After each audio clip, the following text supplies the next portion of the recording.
Open merit का। और अगर आपका 90 प्लस है वो तो और ज्यादा अच्छी बात है। तो छोटे छोटे ब्लंडर करके लोगों ने अपना पेपर की बैंड बजा दी, अपने पेपर की वाट लगा दी और पेपर उनका खराब हो गया है। गिरते हैं शहसवार ही मैदाने जंग में, गिरते हैं शहसवार ही मैदाने जंग में, वो तिफल क्या गिरे जो घुटनों के बल चले। आप में से बहुत सारे लोगों ने इस कोट को सुना होगा और बहुत सारे ऐसे मेरे दोस्त, मेरे प्यारे सब्सक्राइबर्स, मेरे भाई, उन सबको ये उर्दू के वर्ड्स या लाइंस समझ नहीं आई होंगी। तो आज के इस JKSSB जो VLW का एग्जाम रिसेंटली हुआ, यानी 10 नवंबर को ये जो एग्जाम हुआ, इसके बारे में आज की इस वीडियो में हम जो कट ऑफ डिस्कशन करेंगे, पूरा इन डेप्थ एनालिसिस करेंगे। बहुत सारी पोल्स करने के बाद, जो हमने पोल्स करी अपने यूट्यूब पे और अपने टेलीग्राम चैनल पे और बहुत सारे दोस्तों के साथ बात करने के बाद जिस कंक्लूजन पे हम आए हैं, वो कंक्लूजन आज की इस वीडियो में हम शेयर करेंगे with the predicted cut off range. तो स्टार्ट करते हैं आज के इस कोटेशन के साथ। ये लाइंस है, बहुत ही फेमस लाइंस है। तो लाइंस क्या कहती हैं कि गिरते हैं शहसवार ही मैदाने जंग में, वो तिफल क्या गिरे जो घुटनों के बल चले। असल में वो मेरे भाई जिनको उर्दू समझ नहीं आती है, उनको मैं कट शॉर्ट करके सिंप्लीफाइड वे में ये समझाना चाहूंगा। मैं ज्यादा तशरी नहीं, यहाँ पे हवाला नहीं दूंगा, ठीक है, इन शॉर्ट बताऊंगा। गिरते हैं शहसवार ही मैदाने जंग में, इसका मतलब ये हुआ कि भाई एक बंदा, एक फौजी, एक बहादुर, जो जब मैदान में जाता है, मैदान में वो जंग लड़ने जाता है, दुश्मन के साथ जंग लड़ने जाता है।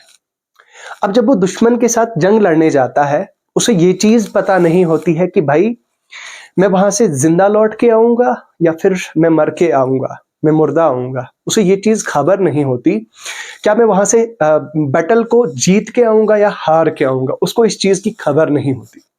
लेकिन वो फौजी, लेकिन वो जवान, वो क्या करता है कि उस जंग की बैटल ग्राउंड की तैयारी करता है, मुसलसल उसकी कोशिश करता है, उसकी रिहर्सल करता है, उसकी प्रैक्टिस करता है। बहुत सारी तैयारी करने के बाद वो बन जाता है एक कंप्लीट फौजी, एक कंप्लीट जवान। और वो फौजी तैयार होने के बाद वो चला जाता है बैटल ग्राउंड में।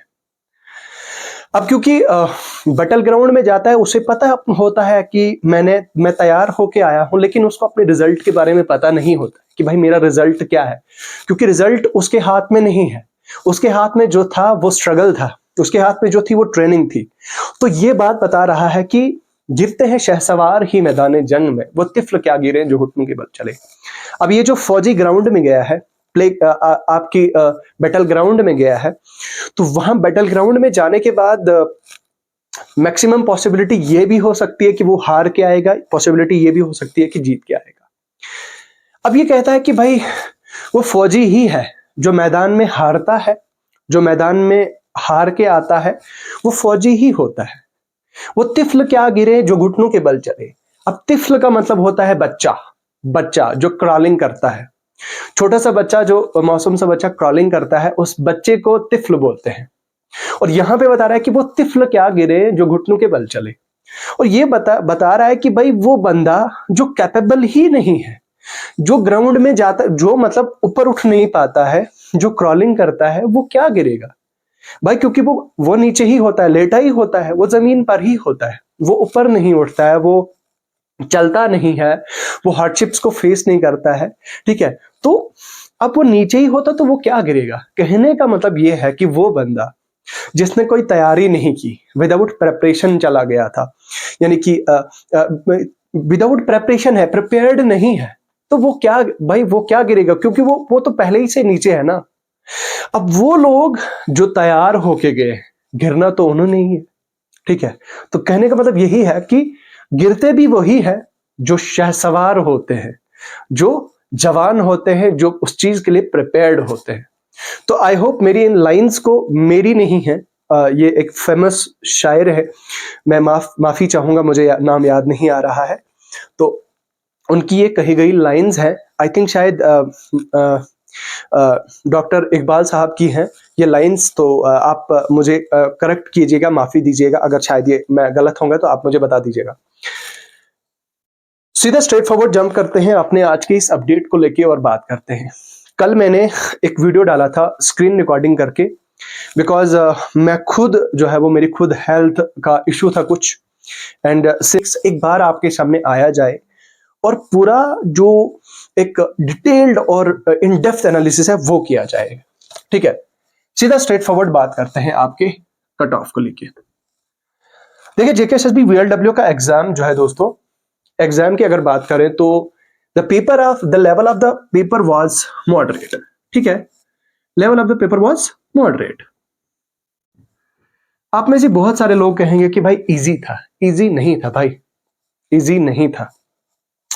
अप्रोक्सीमेटली आप मान के चल सकते हो 60 तक जो है वो इजीली डुएबल था, जो कोई भी कर सकता था। यानी कि जिसने थोड़ा बहुत पढ़ा था, एक महीने 1.5 महीने की प्रिपरेशन के साथ 60 तक वो जो है वो उसके लिए इजीली डुएबल था। ठीक है, उसके बाद जो 30 था, नेक्स्ट 30 जो है वो थोड़ा सा इससे हल्का सा हटके से ऊपर था, और वो बंदे जिन्होंने 2 महीने की तैयारी की थी वो जो है वो 90 मार्क कर गए हैं। 2 महीने में नहीं कहूंगा एग्जैक्ट, 3 महीने या 4 महीने भी हो सकता है।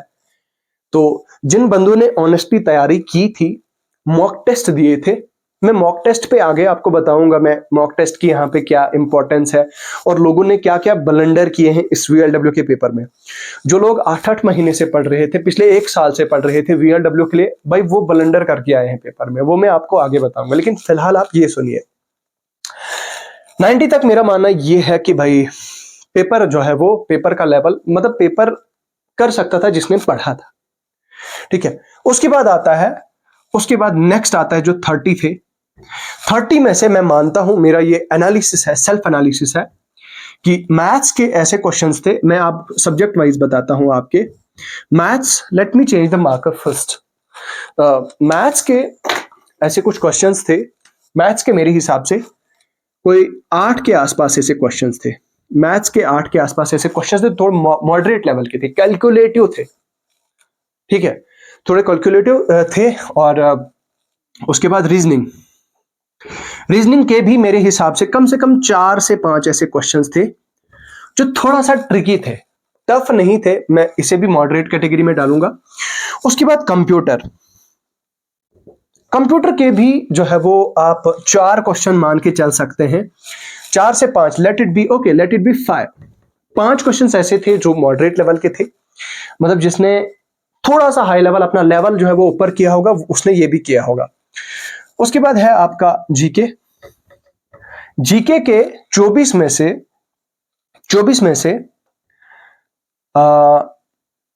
कोई 6 के आसपास ऐसे क्वेश्चंस थे जो थोड़ा, जिनका लेवल ठीक ठाक था और जो काफी कंफ्यूजिंग और ट्रिकी थे। ठीक है, और उसके बाद जीके के बाद आता है आपका मैथ्स, रीजनिंग, जीके, हाँ इंग्लिश। तो भाई साहब, आप में से जिसने मेरी वीडियो देखी होगी last 15 days strategy, last 30 day strategy, last 15 day strategy, last 30 day strategy वाली वीडियो में भी और लास्ट 15 डे स्ट्रेटेजी वाली वीडियो में भी मैंने ये इस चीज को जो है वो बताया था कि ये जो इंग्लिश लैंग्वेज है, इंग्लिश ग्रामर है, इंग्लिश ग्रामर को हम सब लोग, आई इंक्लूड माई सेल्फ, ठीक है, हम सब लोग क्या समझते हैं, हवा समझते हैं। ठीक है, हलवा समझते हैं। हमें लगता है कि भाई इंग्लिश तो यार हवा में कर लेंगे, और कल बड़े बड़ों की बैंड बजा दी है इंग्लिश में। मैं कसम से बता रहा हूं दोस्तों, मेरे ऐसे दोस्त हैं जो लिटरली बहुत अच्छी तैयारी कर रहे हैं, जो बहुत अच्छा पढ़ रहे हैं, दे आर जीनियस, लेकिन उनकी बैंड भी इंग्लिश ने बजा दी है। ठीक है, वो बंदे जो पिछले 7-8 महीने से लगातार बहुत ही ज्यादा अच्छा हार्डवर्क कर रहे थे, उनकी भी इंग्लिश ने बैंड बजा दी है। रीजन बीइंग, मैंने आपको कहा था कि भाई साहब इंग्लिश को थोड़ा अच्छे से देखिएगा, ये जो ग्रामर है इंग्लिश का, ग्रामेटिकल रूल्स है, इनको थोड़ा अच्छे से देखिएगा, क्योंकि भाई इंग्लिश को इतना हम अंडर एस्टिमेट करते हैं, हमें लगता है कि ये इजी है और उसके बाद यही हमारी हालत खराब कर देती है।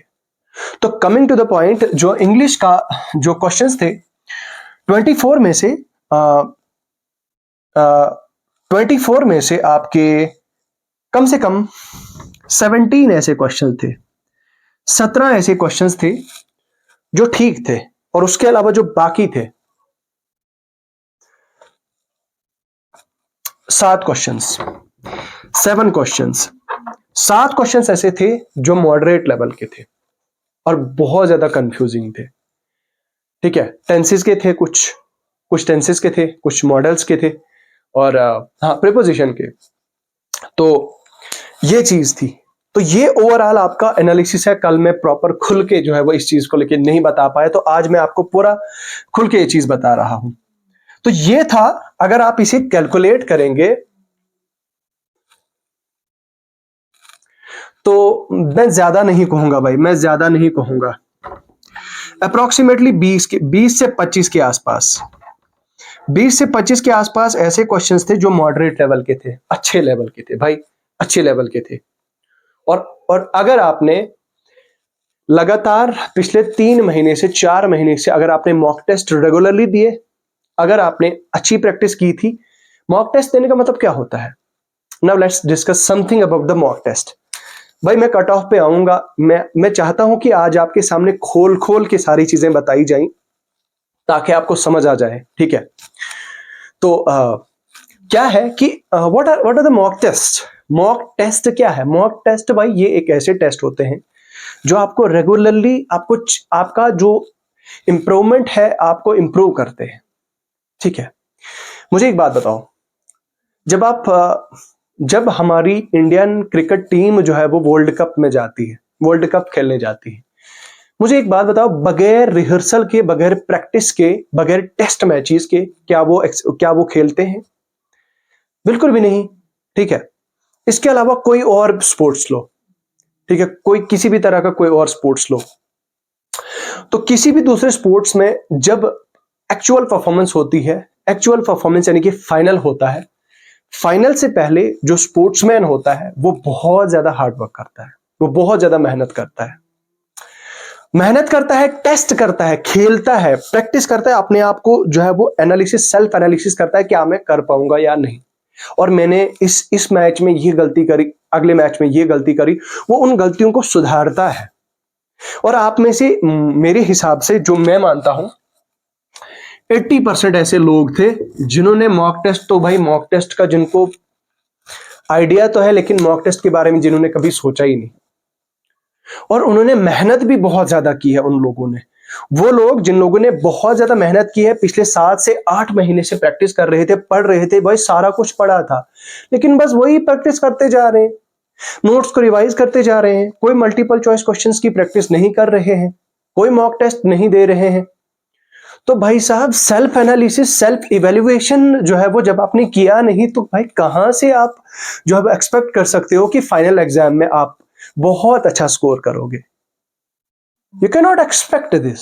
ठीक है, तो कहने का मतलब है कि ये भाई मॉक टेस्ट के बगैर मेरे हिसाब से you can not perform well and you can not qualify in exam.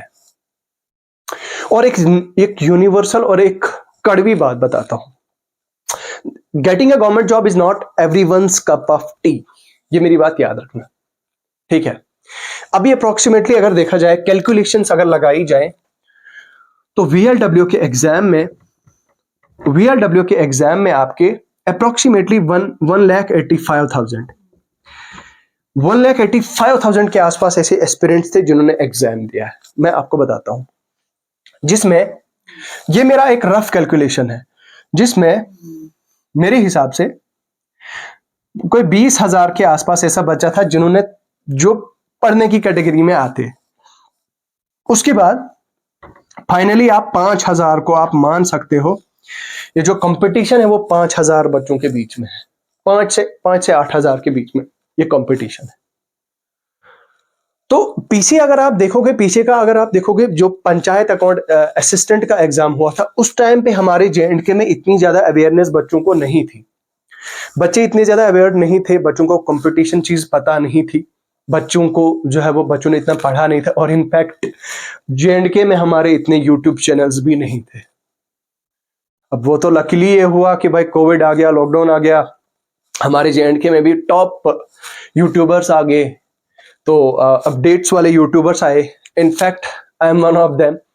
तो उसके बाद बच्चे बहुत ज्यादा अवेयर हो गए, और मैंने आपको परसों भी बताया था कि भाई जम्मू में जाओगे, श्रीनगर में जाओगे, राजौरी, पुंछ, कठवा, उधमपुर, श्रीनगर, अनंतनाग, डोडा, किश्तवाड़, किसी भी डिस्ट्रिक्ट में जाओ, रामबन में जाओ, हर जगह आपको बच्चे बल्क में मिलेंगे लाइब्रेरीज में पढ़ते हुए, बहुत ज्यादा हार्ड वर्क कर रहे हैं भाई। बच्चों को पता चल गया कि नहीं, अब कुछ वो रे ऑफ होप दिख रही है कि अगर हम थोड़ी सी मेहनत करेंगे and we can do it.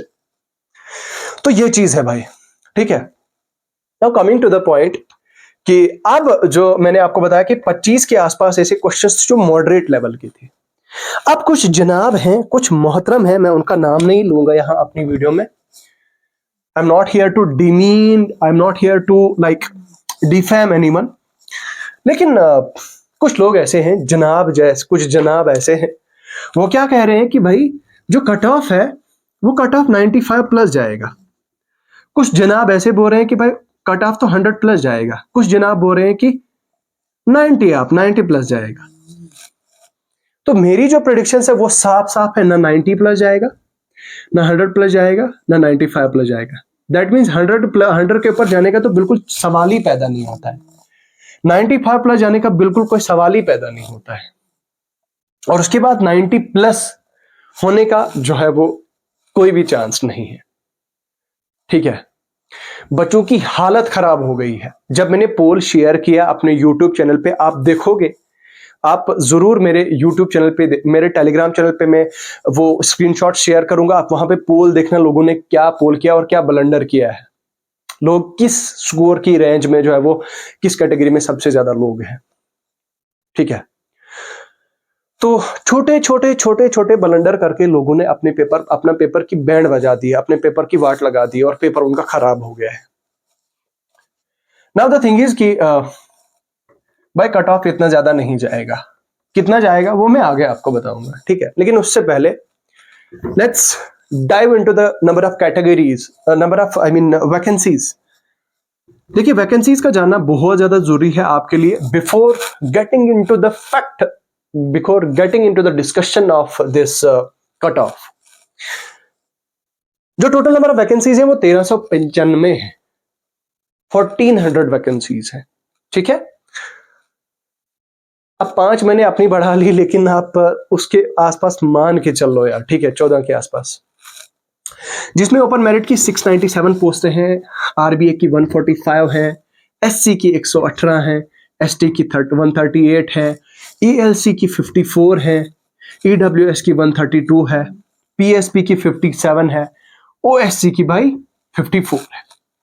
तो टोटल आपकी वैकेंसीज बन जाती हैं ये 1395, 1395, ठीक है।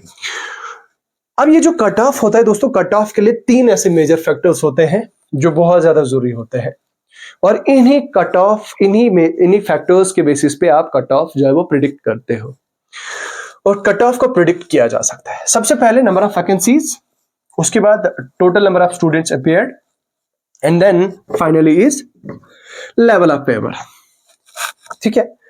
कैंडिडेट्स कितने अपीयर हुए, वैकेंसीज कितनी है, और लेवल ऑफ पेपर क्या था। लेवल ऑफ पेपर तो मैंने आपको ऑलरेडी बताया कि मॉडरेट था। कुछ लोगों को लगा है और कुछ लोगों ने कमेंट किया कि ये पेपर जो है वो इजी था। एक बात मुझे बताओ, और कुछ लोगों का ये भी कहना है कि भाई इतने इजी क्वेश्चन जेके एसएसबी कैसे पूछ सकता है।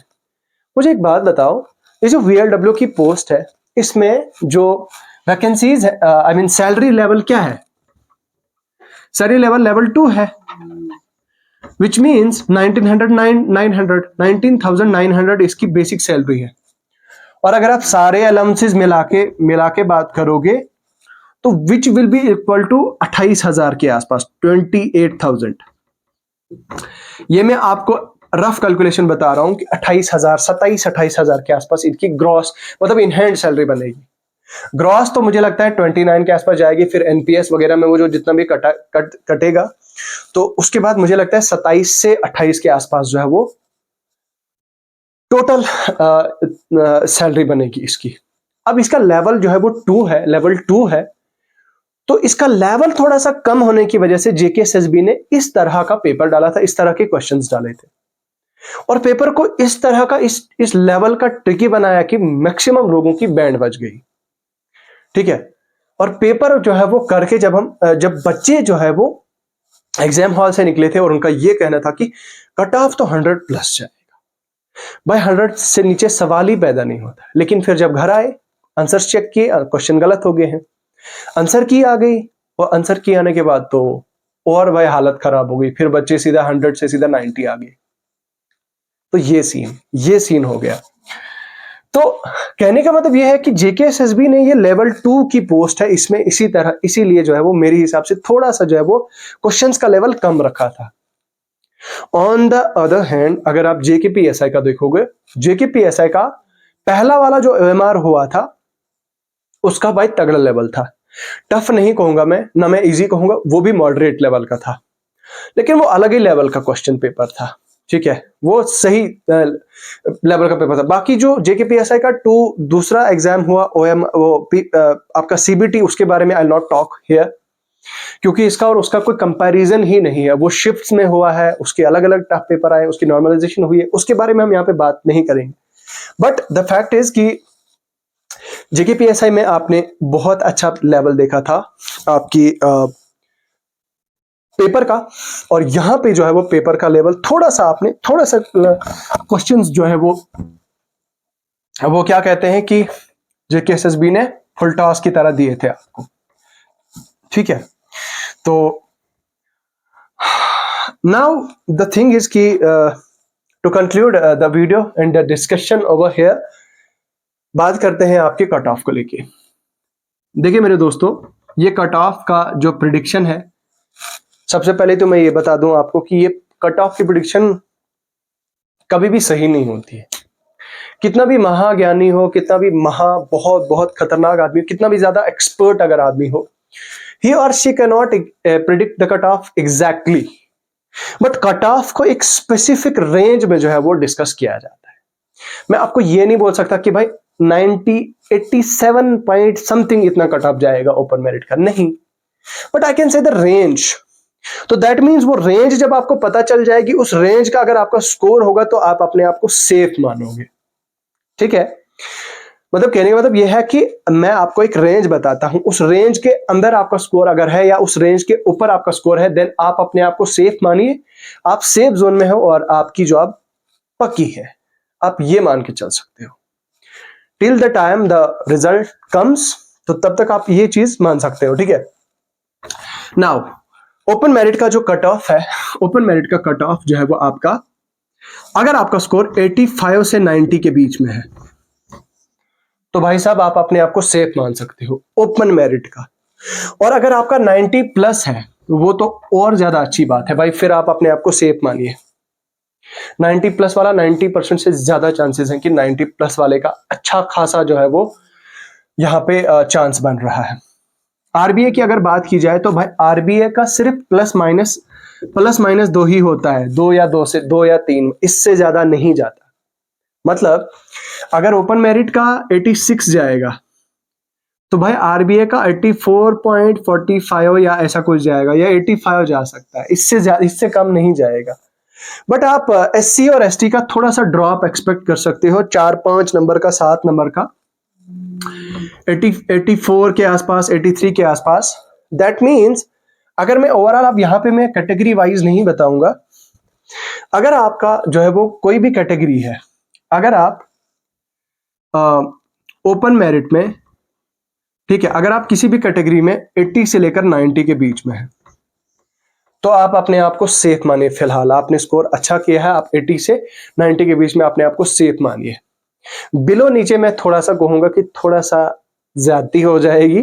ठीक है, बिलो 80 वाला मैं, हालांकि उनको भी चांसेस हैं, जो ईडब्ल्यूएस कैटेगरी के हैं उनको भी चांसेस हो सकते हैं, 75 से 80 के बीच में अगर उनका स्कोर है तो शायद उनको चांस बन सकता है। बट यहां पे कोई भी आपकी कैटेगरी है 80 से 90 के बीच में आपका स्कोर है तो यू हैव अ चांस। ठीक है, बाकी आप अपना कट ऑफ, आप अपना स्कोर कमेंट सेक्शन में लिख के बताएं, हम भी आपका स्कोर जानने की कोशिश करेंगे और यहाँ पे डिस्कशन करेंगे। आप यहाँ पे कमेंट में आओ, लोगों ने जो कमेंट किए हैं उनको रिप्लाई करो, अपने हिसाब से थोड़ा सा डिस्कस करो, थोड़ी सी डिस्कशंस करो। मैं वो आपके कमेंट्स पढ़ता हूं और मैं देखता हूं कि बच्चे क्या डिस्कशन कर रहे हैं, और मुझे भी लिटरली बहुत सारी चीजें आप लोगों से सीखने को मिलती हैं। ठीक ठीक है, I learn a lot from my family, from my brothers and sisters and friends. तो अब अपने आप कमेंट सेक्शंस में कमेंट किया करो, भर भर के कमेंट किया करो भाई।